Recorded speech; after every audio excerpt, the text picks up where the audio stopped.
The Toyota Proace II, produced from 2017 to the present, is a medium-sized commercial van designed for business use. It's based on the PSA Group's EMP2 platform, which provides an efficient and modular foundation for the vehicle. This platform emphasizes lightweight construction and lower emissions, as shown in this promotional image. The Proace II shares many components with similar vans from other brands in the PSA Group, including the Citroën Jumpy, Peugeot Expert, and Opel Vivaro. While the Proace II is generally considered reliable for commercial use, owners have reported issues particularly with electrical components and transmissions. This video series will explore these common problems and their associated repair costs.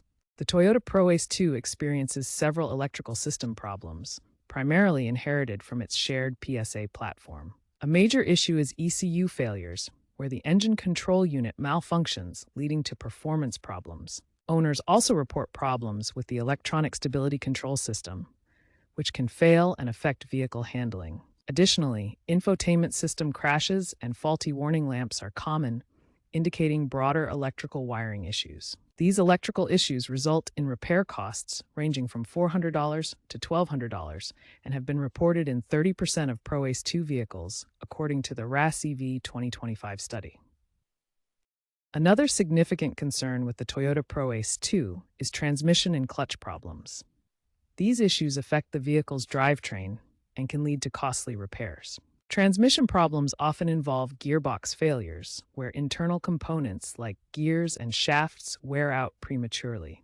This is particularly common after high mileage, around 100,000 kilometers or more.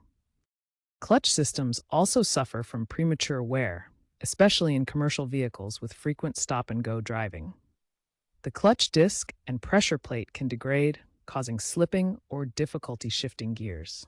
The Proace II shares its platform with other PSA Group vans, which means similar transmission and clutch components are used. This can lead to recurring problems like electronic control unit failures or mechanical breakdowns.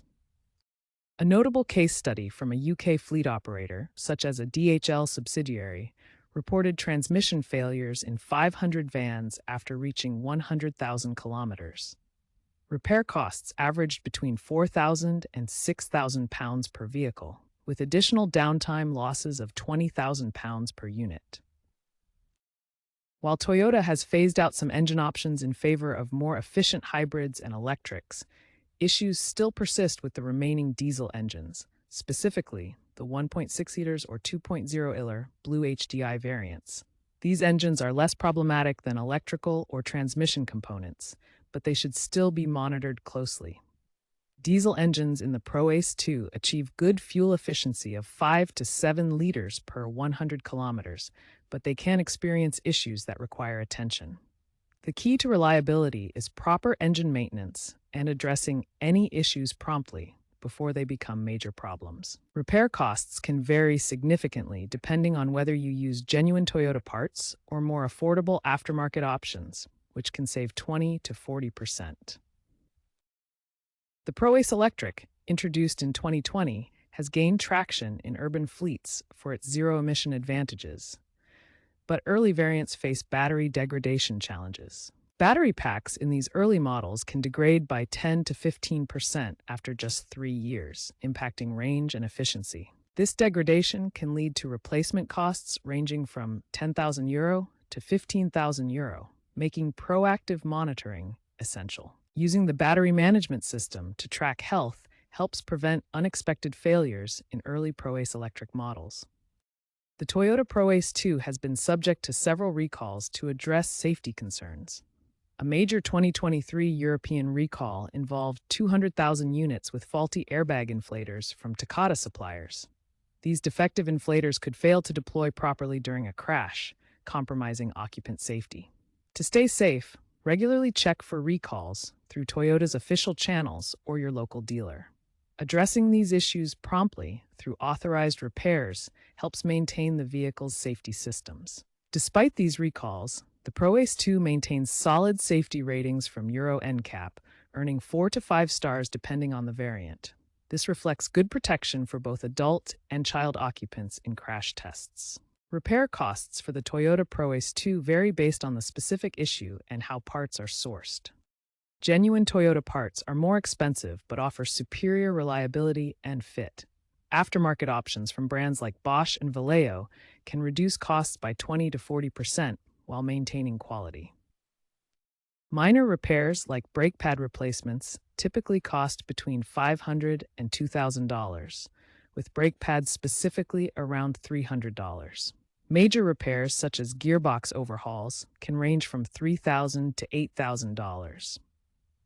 Looking ahead, the Toyota Proace II is embracing significant changes driven by electrification and technological advancements. The trend towards electrification continues strongly, with Toyota aiming for 50% of their commercial vehicles to be electrified by 2030. The Proace electric variant already accounts for 15 to 20% of European sales by 2025, thanks to subsidies and zero-emission mandates. Hybrid models, combining petrol and electric power, have become popular for mixed urban and rural use, reducing carbon dioxide emissions by up to 30% compared to traditional diesel vans. A full refresh of the Proace II is expected by 2028, potentially incorporating Toyota's advanced eTNGA architecture for improved performance and integration with autonomous driving features. This new architecture will enhance vehicle capabilities, making it more adaptable for future autonomous and connected features in commercial fleets. Experts recommend proactive diagnostics and monitoring of electrical systems to address potential issues early. Over-the-air software updates will help mitigate reliability concerns through continuous improvements, while supply chain improvements may reduce repair costs over time through modular designs. The shift to electrification is expected to increase initial purchase expenses for fleets.